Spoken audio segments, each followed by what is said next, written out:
Social media per board of intermediate education Karachi کے نام سے چلنے والے فیک پیجز کا انکشاف ہوا ہے۔ Board of intermediate education Karachi نے جعلی سوشل میڈیا اکاؤنٹس کے خلاف کارروائی کے لیے national cyber crime investigation agency کو خط لکھ دیا ہے۔ سوشل میڈیا پر کراچی انٹر بورڈ کے جعلی پیجز چلنے کا انکشاف ہوا ہے۔ جعلی پیجز بند کرائے جائیں، کراچی انٹر بورڈ نے سائبر کرائم ایجنسی کو خط لکھ دیا ہے۔ جعلی پیجز کے ذریعے طلبہ کو گمراہ کیا جا رہا ہے۔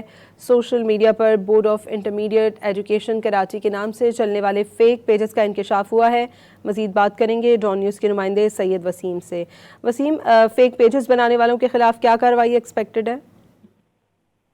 جی بالکل، دیکھیں انٹرمیڈیٹ بورڈ کے جو نام سے سوشل میڈیا پر فیک پیجز کا انکشاف ہوا ہے، جس پر انٹرمیڈیٹ بورڈ کی جانب سے ایف آئی اے کے سائبر کرائم سرکل کو جو ہے وہ باقاعدہ ایک تحریری درخواست جمع کرائی گئی ہے، جس میں سوشل میڈیا پر جو ہے وہ تعلیمی معلومات کے نام کے متعدد فیک پیجز اور گروپ کی نشاندہی ہوئی ہے۔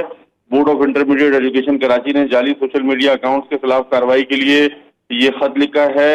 اس میں آپ کو اس کی تفصیلات بتاؤں تو بورڈ آفس کے نام سے 24 جعلی جو ہیں وہ فیس بک اکاؤنٹ، 8 مختلف انسٹاگرام کے جعلی اکاؤنٹ، جبکہ واٹس ایپ کا ایک جعلی اکاؤنٹ فعال ہے۔ جعلی اکاؤنٹ کے ذریعے غلط تعلیمی معلومات پھیلانے کا خطرہ ہے، جس کی وجہ سے طلبہ کو شدید نقصان پہنچ سکتا ہے۔ بورڈ کے خط پر جعلی پیجز اور گروپ کے خلاف کارروائی کا آغاز کر دیا ہے۔ یہ بتانا ہے F I A cyber crime کے جو ایڈیشنل ڈائریکٹر ہیں طارق نواز ان کا، اور انہوں نے یہ بھی بتایا ہے کہ جعلی پیجز اور گروپ کے ذریعے پیپر لیک ہونے کا بھی جائزہ لیا جا رہا ہے۔ جی بہت شکریہ سید وسیم آپ کا۔